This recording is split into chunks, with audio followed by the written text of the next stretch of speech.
Happy midweek and mid-month po sa ating lahat. Ako si Benison Estareja. Patuloy pa rin po ang pag-ihip ng easterlies o yung hangin po galing sa may silangan na may maraming moisture. And as a result, nagkakaroon po tayo ng maraming kaulapan at mga pag-ulan dito sa Luzon and Visayas. Simula po ngayong hapon hanggang bukas ng madaling araw, mataas pa rin ang tsansa ng mga light to moderate rains dito po sa may Aurora, pababa ng Nueva Ecija, Bulacan, Metro Manila, maging dito rin sa buong Calabarzon pa rin, Bicol Region, halos buong Mimaropa at maging dito sa halos buong Visayas, lalo na yung eastern portions, light to moderate rains na sinasamahan din ng mga thunderstorms. Kaya posible pa rin ito magdulot ng mga flash floods or landslides. Dito naman sa hilagang bahagi ng Mindanao, Zamboanga Peninsula, Northern Mindanao Region and Caraga Region, sa mga susunod na oras mataas din po ang tsansa ng mga thunderstorms. So make sure na merong baong payong kung lalabas ng bahay, habang partly cloudy to cloudy skies naman in general sa natitirang bahagi pa ng ating bansa. Sa ngayon po, patuloy din natin minomonitor itong low pressure area sa labas ng ating area of responsibility. Huli itong namataan kaninang alas 3 ng hapon, higit 1,700 kilometers po sa silangan ng Eastern Visayas. Mayroon itong medium chance or katamtamang tsansa na maging isang tropical depression sa susunod na 24 oras, pero mas mataas ang tsansa na magiging isang ganap na bagyo ito beyond 24 hours. Base po sa latest tropical cyclone potential forecast po ng Pag-asa, possible po na bukas araw po ng Huwebes ay nakapasok na ito ng ating Philippine Area of Responsibility, and the moment na pumasok ito, doon tataas ang tsansa na ito yung maging isang mahinang bagyo. Kung sakasakali po maging bagyo ito sa araw po ng Thursday or Friday, papangalanan po natin ito na bagyong Ramil o yung magiging pang-18 na bagyo for this year at pangatlo for the month of October. Sa araw naman po ng Friday hanggang Saturday, lalapit ang possible bagyong Ramil dito po sa may Northern and Central Luzon. At pagsapit ng Saturday hapon or gabi ay possible na maramdaman na nga ito sa malaking bahagi ng Luzon, kabilang rin dyan ang Metro Manila. Saturday evening hanggang Sunday, babagtasin ng bagyo ang lalawigan ng Aurora and Northern Luzon base sa ating latest track. And then possibly pagsapit po ng Monday and Tuesday, nasa West Philippines na ito at nakalabas na ng ating area of responsibility. Posible ba mabago yung senaryo natin regarding dito sa potential na bagyo, at meron pa rin tayong minomonitor na potential na low pressure area na mabubuo din po sa loob ng 6 na araw. Posible pa nga ito magbago, kaya lagi tayong tumutok sa ating mga updates. Para naman sa lagay ng panahon bukas, araw ng Huwebes, October 16, ilang bahagi pa rin po ng Luzon na magkakaroon ng maulap na kalangitan dahil pa rin yan sa pag-ihip ng easterlies. Pinakamataas ang tsansa ng mga kaulapan dito sa may Aurora, Isabela, Quirino, pababa pa rin ng Nueva Ecija, Bulacan, hanggang dito sa may Calabarzon, Bicol Region at mga probinsya ng Oriental Mindoro, Marinduque and Romblon. Sasamahan pa rin yan ng mga light to moderate rains. Hindi po siya tuloy-tuloy, pero madalas din yan pagsapit po ng hapon hanggang gabi, sinasamahan din ng mga thunderstorms. So make sure na merong baong payong or kapote kung lalabas po ng bahay by tomorrow. For Metro Manila naman, makulimlim din, paminsan-minsan, and then sinasamahan din po yan ng mga pag-ulan na hindi rin po tuloy-tuloy at paminsan-minsan lang din. Habang natitirang bahagi po ng Luzon by tomorrow, asahan yung bahagyang maulap na kalangitan in general. Sinasamahan pa rin yan ng mga minsang kaulapan pagsapit po ng tanghali hanggang sa gabi, at meron din tsansa ng mga pulupulong mga pag-ulan or mga localized thunderstorms. For Metro Manila tomorrow, mula 25 hanggang 31 degrees, so medyo iinit na.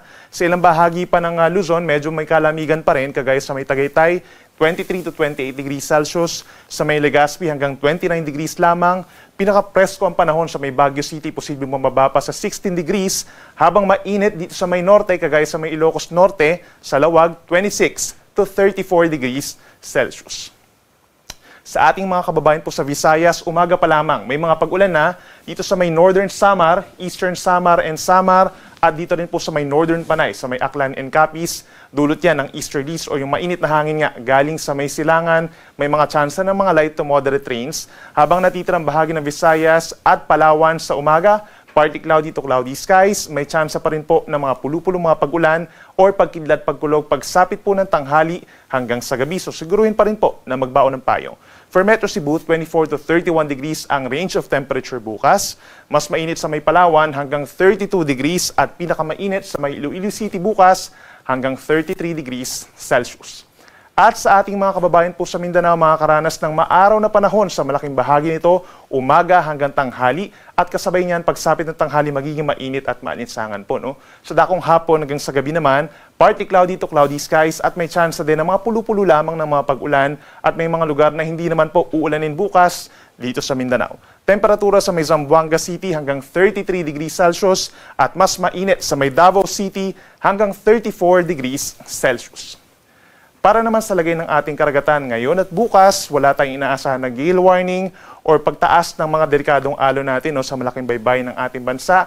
May mga areas lamang po kagaya dito sa may Northern Luzon na nagkakaroon ng 1.5 to 2 meters sa taas ng mga pag-alon dahil medyo malakas po yung hangin doon. At kapag may mga thunderstorms in some areas pa ng ating bansa, posible na umakyat sa higit 1.5 metro ang taas ng mga pag-alon. At para naman po sa lagay ng ating panahon pa sa susunod pa na 3 araw, we're expecting na maraming lugar po dito sa Luzon and Visayas sa magkakaroon ng mga pag-ulan, dulot ng papalapit nga na potensyal na bagyo. Pagsapit po ng Friday, ilang bahagi pa rin na magkakaroon ng mga pag-ulan dulot ng easterlies and the trough of the low pressure area posible na rin makaapekto dito sa may southern portion of Bicol region. But the easterlies affecting pa rin sa natitirang bahagi ng Kabikulan, Calabarzon, Metro Manila, possible pa rin yung makulimlim na panahon at may chance pa rin ng mga pag-ulan. And then dito sa may Central Luzon, yung pa rin pong Aurora, Bulacan, Nueva Ecija, up to lalawigan ng Isabela and Quirino, mataas ang tsansa ng mga pag-ulan. The rest of Luzon, partly cloudy to cloudy skies pagsapit ng Friday. Pagsapit naman ng Sabado, mas maraming lugar ang posibleng magkaroon ng mga pag-ulan dahil nga sa paglapit nitong potential nga na bagyong tatawagin nating Ramil. So malaking bahagi na ng Cagayan Valley, halos buong Central Luzon, Metro Manila, Calabarzon, Bicol Region, and halos buong Mimaropa, mas dadalas na at mas posibleng malalakas yung mga pag-ulan natin.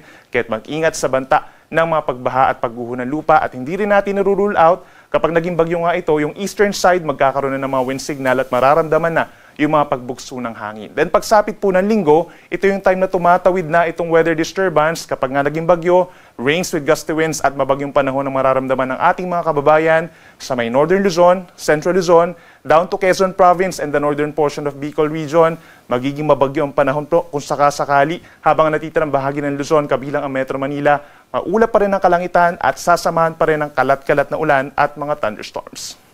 Sa ating mga kababayan po sa Visayas, by tomorrow, pinakang uulanin po itong Eastern Visayas dahil pa rin dun sa trough na itong low pressure area, hindi na po dahil dun sa easterlies. The rest of Visayas, partly cloudy to cloudy skies pa rin at sinasamahan ng mga pulu-pulong pag-ulan. Pagsapit po ng Sabado, malaking bahagi na ng Visayas ang magkakaroon ng kaulapan, bunsod ng outer rain bands ng potensyal nga na bagyo. So aasahan yung mga light to moderate with the times heavy rains, lalo na sa may northern Samar and northern Panay, and mayroon tsansa lamang ng mga thunderstorms sa bandang ibaba ng Visayas. Then pagsapit po ng Sunday, bubuti ang panahon in many areas of Visayas, partly cloudy to cloudy skies.